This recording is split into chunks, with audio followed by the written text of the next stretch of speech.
We got a great show for you tonight with some interesting highlights. Are we really in a bear market or are we ramping up for something really big?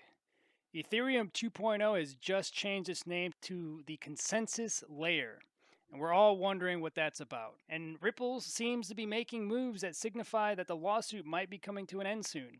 What does that mean for XRP and the XRP community? And what the hell is XTK?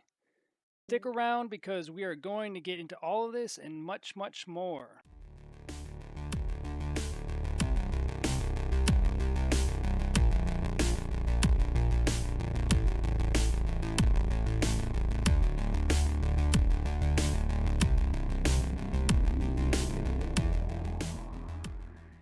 Hello, and welcome back to another episode of the Critical Crypto Collective, where we take out the FUD from the facts. First of all, thank you to the Discord audience who are listening live right now. You guys are amazing, and thank you for all the support you have given us. For those of you who want to join the Discord family, the link is in the description below. Make sure to hit that like and subscribe and turn notifications on to stay up to date for all our current events and information. Follow the money, join the Discord. Disclaimer, this is not legal or financial advice. Do your own research before making any investments. It's your money, your responsibility. All right, current stats today in the market is brought to you by CoinGecko. We're not affiliated, but we like them. Bitcoin is negative 7.7% on the 7-day right now. We're still seeing red candles across the board. Ethereum negative 16.8%. And then we got Binance Coin negative 11. And then we got our magical XRP down negative 15.4. And then we got, where's XLM? Stellar, negative 15. So Stellar's 20 cents right now, XRP. These are all prime buying opportunities. If we're trying to fill our bags some more, now's your chance to do it. Not time to complain or be in fear. Fear index is high, but ignore it. Because when others are fearful, it's time to be greedy. And what's going on with Bitcoin? Legislation is coming down.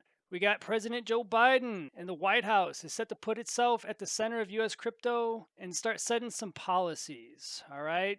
Why is Bitcoin under threat?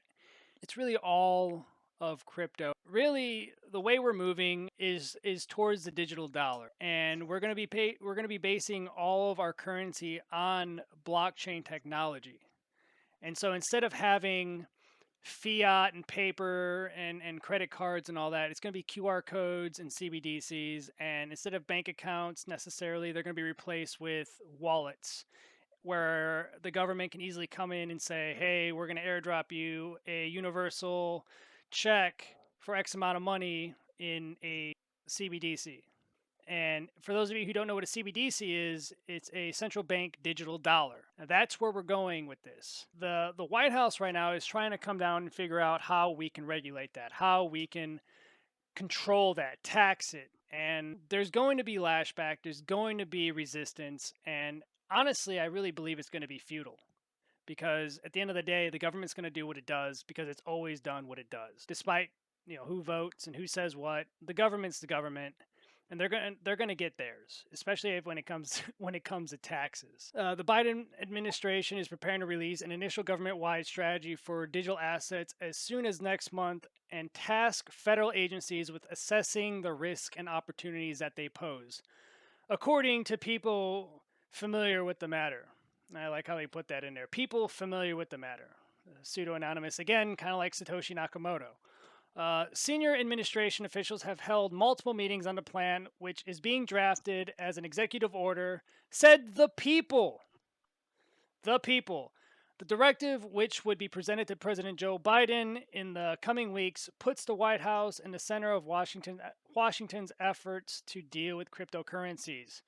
So what it really sounds like is that the SEC isn't going to be the one and only agency to have a say in this matter. It sounds like legislation is going to come down and put an actual agency or agencies in charge of this. China, Russia, they're leading the CBDC battle and they're capitalizing on blockchain technology. The Federal Reserve is lacking in that area.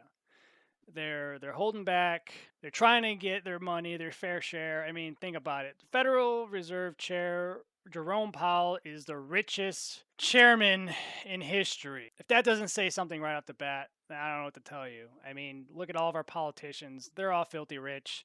There's all insider trading. At the same time, they're combating crypto here, trying to say that it is a security, and they're trying to take it out of your hands, put it in the accredited investors' hands, so that way you can't make any money off of it.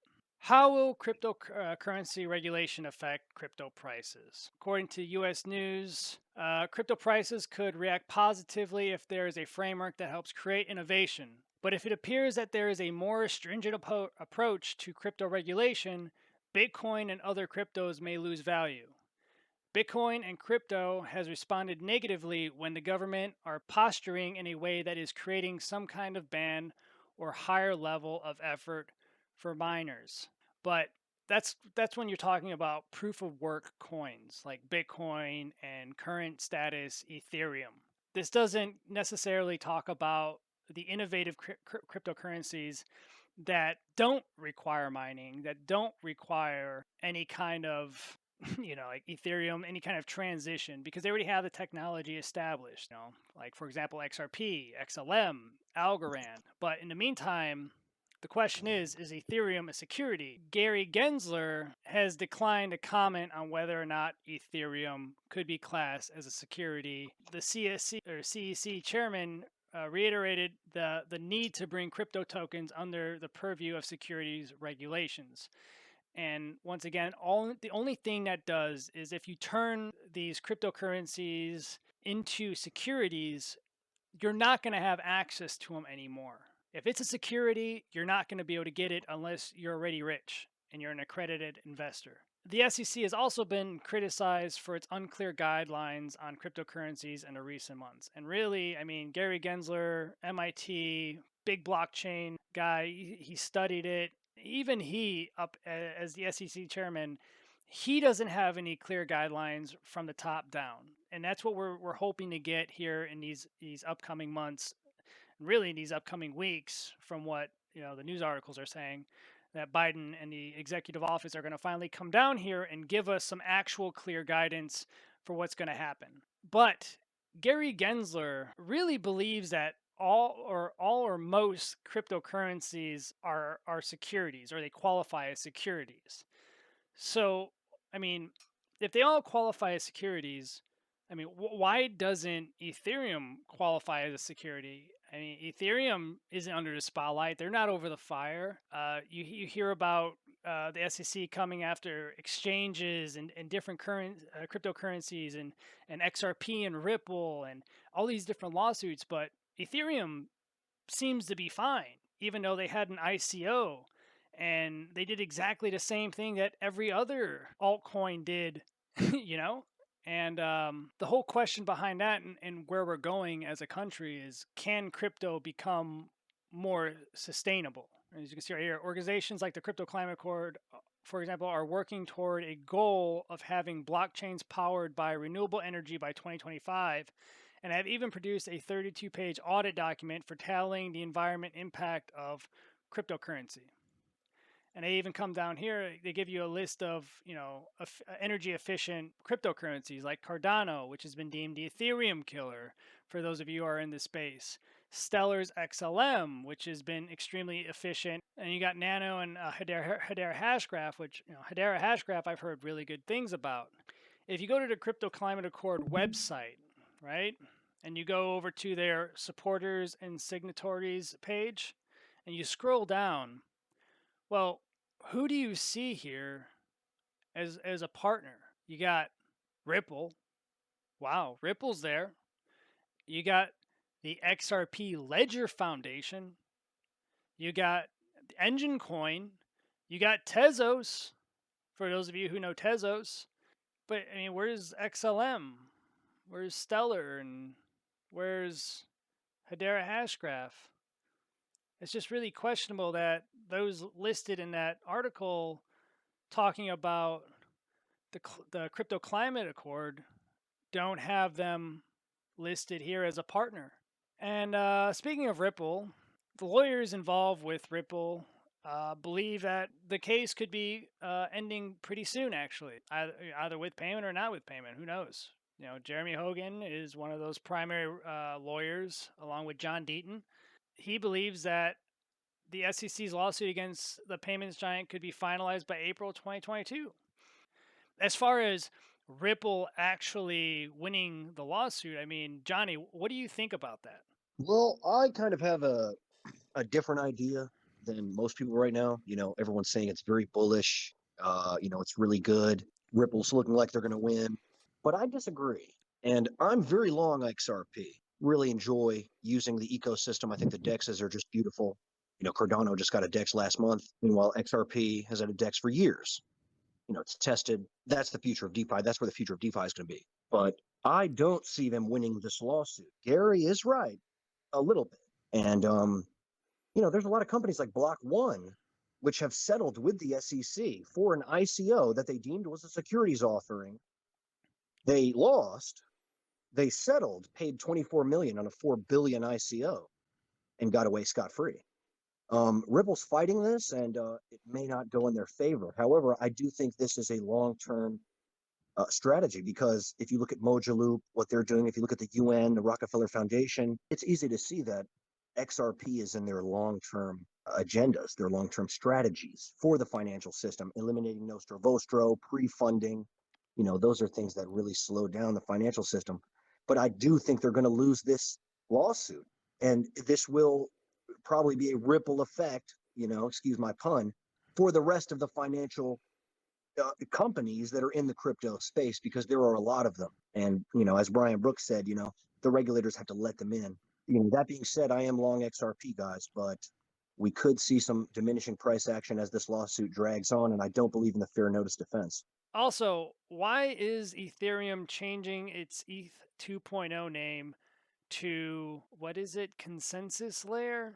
So here it says this means that Ethereum 1.0, the current network consensus that is better known for its reliance on the proof of work mechanism, will be known as the execution layer. The whole world is moving away from proof of work. So Ethereum's like, oh, well, why not just call it something else? On the other hand, the much anticipated Ethereum 2.0 upgrade, which uses a proof of stake mechanism, will henceforth be known as the consensus layer.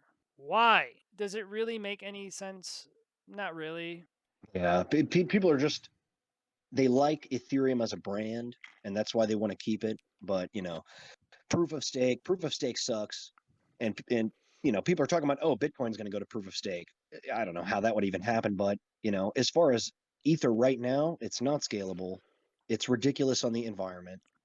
And they said they're starting to move it to proof of stake now, but they're changing it from Ethereum 2 to consensus layer, and 50% done in an article 2 months ago. It doesn't make any sense. To top it off, the pick of the week, we have the XRP Toolkit utility token called XTK.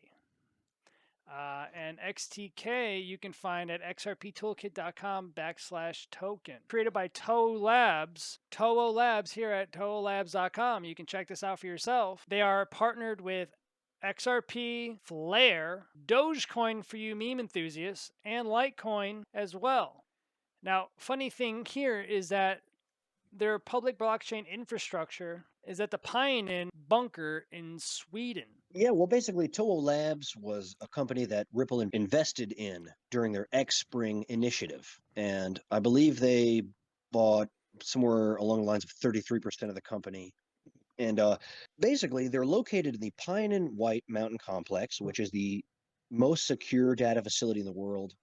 WikiLeaks was there for 10 years. So it's a famous bunker. It's also located in Sweden, which is a tax haven, believe it or not. So that's an interesting thing to look at. Utility-based assets are going to be really valuable when this utility bull run comes. It's a cool project. Check it out. Kudos to you. And I just want to say big kudos to all of our listeners, our Discord audience. Much love. Survive the dip, fill your bags, and I'll see you on the other side.